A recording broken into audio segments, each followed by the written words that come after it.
They're starting to look like a true contender right now. A narrow one-point victory on the road. Who do you think's going to win? No, right here. Don't turn away. We just kept playing, and that's who we have to become, especially on the road. Playing with Tyrese, off days, sometimes we could be up till 2 a.m. just playing. Sometimes we just be talking on the mic. Perfect 5-0 road trip. Right here. Step it up, Tuck. You're diving right to there. Bam, coming off. Bam, right when he comes off. Tuck, get him. I want to talk about the Sixers because they're 19-4 in their last 23 games. I believe they're top 6 in both offensive and defensive efficiency at this point.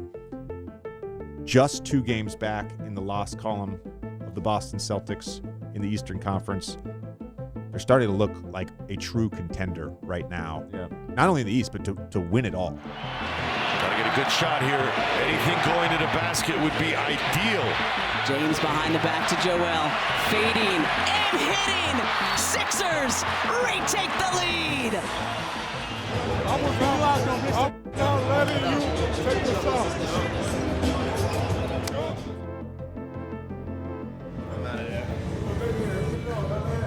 Hey, bro. Let's roll shit, all right? Game 2, let's go. Defense on 3, 1, 2, 3. Defense. Welcome back, team. Get it open. Welcome back, team. Get it open. Coach, what are the keys to properly defending or outscoring a well-rested Lakers team when you guys are facing the second night of a road back-to-back?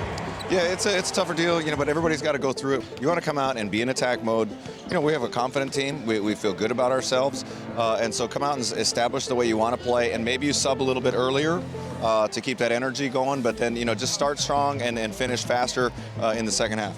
Out to George Niang for 3. Bang, bang! George Niang! Tonight, George closed the game. He knocked down a big 3. Got a deflection at the end of the game. This is a big one for us. The Sixers win. They hold on. 113-112 for the second night in a row. A narrow one-point victory on the road. And George for the low man. Help me on 3, 1, 2, 3. Hey!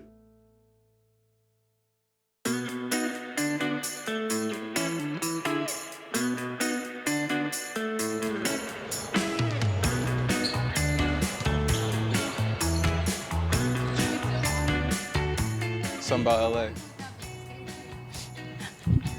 Shake Milton from 76er TV, and we're about to interview some guys. Follow me.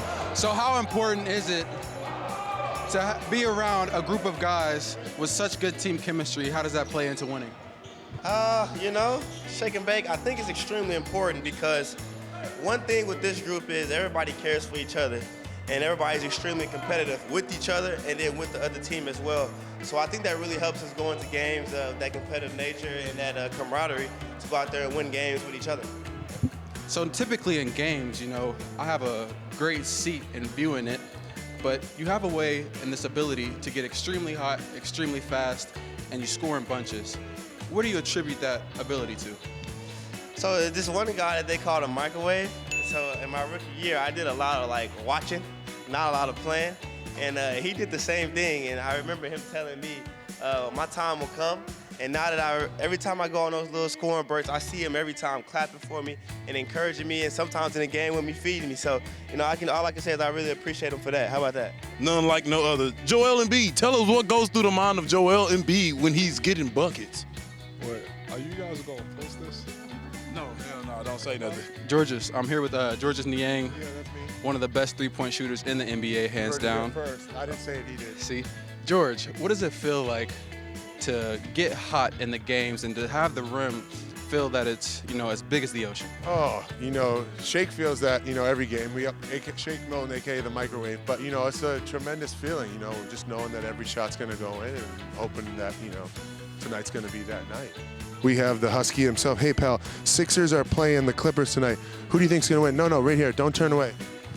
We just want to get your answer. Who do you think's going to win, the Sixers or the Clippers? Who you got? Yep, Sixers sounds good. You heard it here first.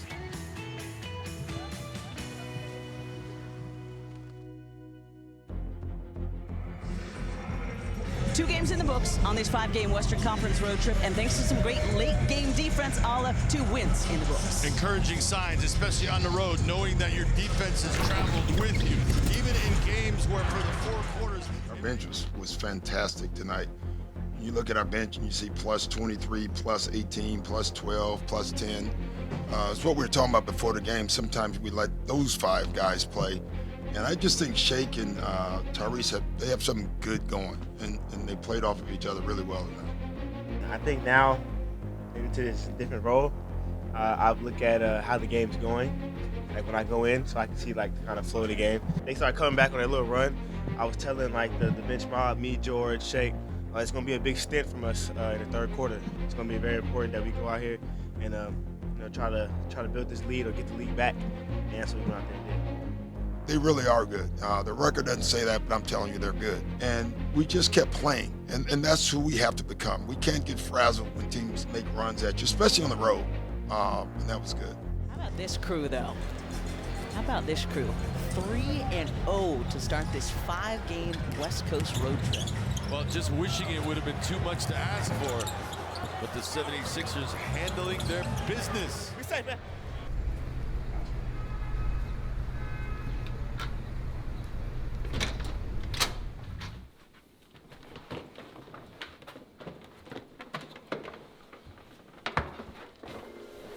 The game, or like the gaming box setup, it already comes with a main power cord for like the main TV and stuff like that.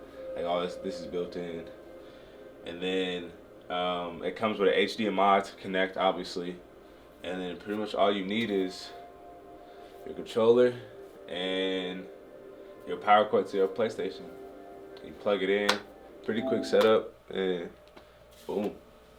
I think with video games, it's just, it's that competitive aspect. It brings it out, and it's fun.